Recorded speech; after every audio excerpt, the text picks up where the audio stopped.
Chapter 14. Grandma wasn't in the kitchen.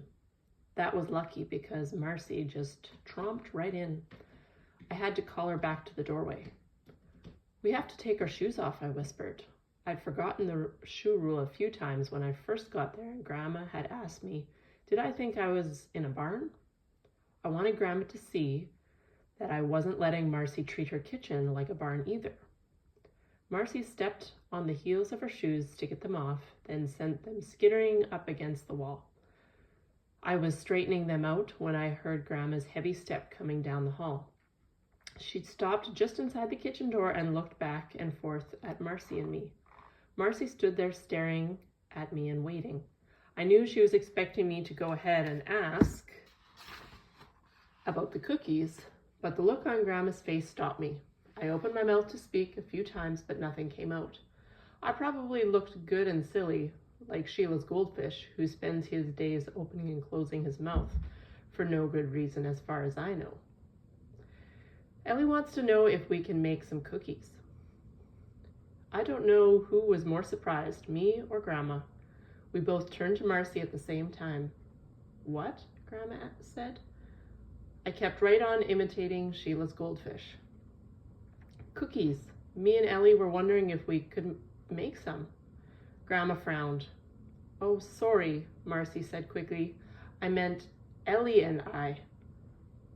Mama tells me about that all the time, but I still forget." "What kind of cookies?" Grandma said. Marcy glanced at me.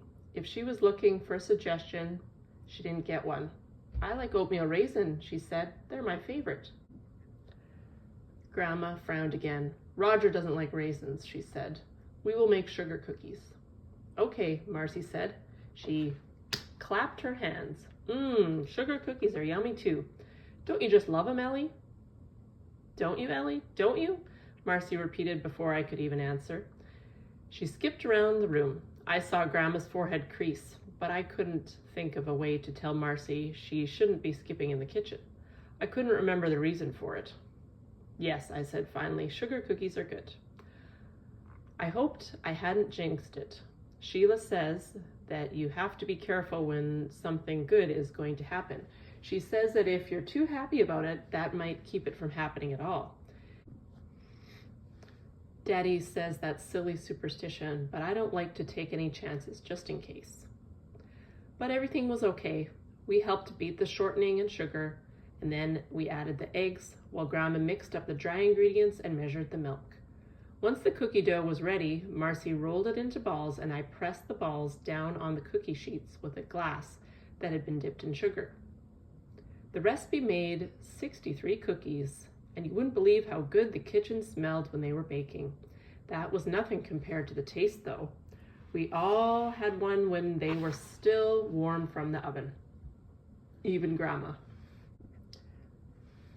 Those cookies were big and soft and so delicious that Marcy and I agreed later on we could have eaten a whole dozen between us. When we'd finished washing the dishes and cleaning up from making the cookies, it was time for lunch. Marcy and I set the table while Grandma fried up some leftover potatoes and wieners with chopped onions. Just before she served it, she cracked some eggs over top of the whole thing, added a good dose of paprika, and covered it for a few minutes. Then she lifted portions out with a big spatula, and everything was stuck together with the eggs. My mouth was watering by the time Uncle Roger came along, bringing the scent of the fields with him.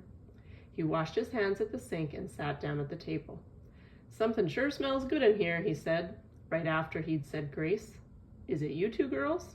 "No," Marcy squealed. "We made cookies." Uncle Roger looked over at the counter where the cooling racks were sitting. His eyes got big and round, like he couldn't quite believe what he was seeing. That made us laugh, since he'd been right there beside them washing his hands a minute ago. "Cookies," he said, pretending to be surprised. Well, what do you know?" Like most grown-ups, Uncle Roger wasn't very good at make-believe. "The food is getting cold," Grandma said, so we all quieted down and ate our lunch. Even Marcy stopped chattering after a couple of stern looks from Grandma.